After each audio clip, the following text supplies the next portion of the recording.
This is just a sample of the audiobook. To get the complete audiobook, access the link posted in the first comment. Simon & Schuster Audio presents Born Standing Up, A Comic's Life by Steve Martin. Read by the author.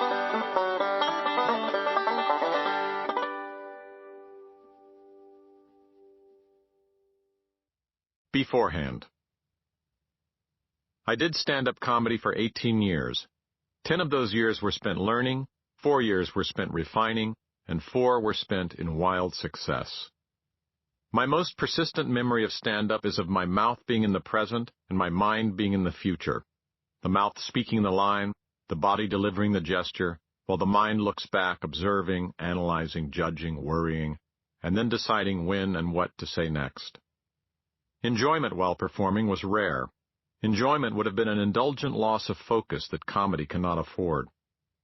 After the shows, however, I experienced long hours of elation or misery, depending on how the show went, because doing comedy alone on stage is the ego's last stand. My decade is the 70s, with several years extending on either side. Though my general recall of the period is precise, my memory of specific shows is faint. I stood on stage, blinded by lights, looking into blackness, which made every place the same. Darkness is essential. If light is thrown on the audience, they don't laugh. I might as well have told them to sit still and be quiet. The audience necessarily remained a thing unseen, except for a few front rows, where one sourpuss could send me into panic and desperation. The comedian's slang for a successful show is, "I murdered them," which I'm sure came about because you finally realize that the audience is capable of murdering you. Stand-up is seldom performed in ideal circumstances. Comedy's enemy is distraction, and rarely do comedians get a pristine performing environment. I worried about the sound system, ambient noise, hecklers, drunks, lighting, sudden clangs, latecomers, and loud talkers, and not to mention the nagging concern, is this funny? Yet the seedier the circumstances, the funnier one can be. I suppose these worries keep the mind sharp and the senses active.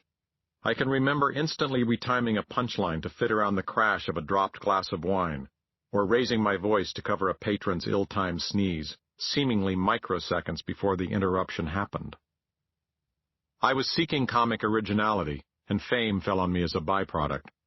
The course was more plodding than heroic. I did not strive valiantly against doubters, but took incremental steps studded with a few intuitive leaps. I was not naturally talented. I didn't sing, dance, or act, though working around that minor detail made me inventive. I was not self-destructive, though I almost destroyed myself. In the end, I turned away from stand-up with a tired swivel of my head and never looked back until now. A few years ago, I began researching and recalling the details of this crucial part of my professional life, which inevitably touches upon my personal life, and was reminded why I did stand-up and why I walked away. In a sense, this book is not an autobiography, but a biography, because I am writing about someone I used to know.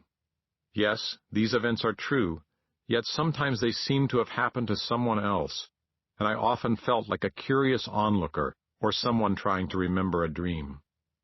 I ignored my stand-up career for 25 years, but now, having finished this memoir, I view this time with surprising warmth. One can have, it turns out, an affection for the war years.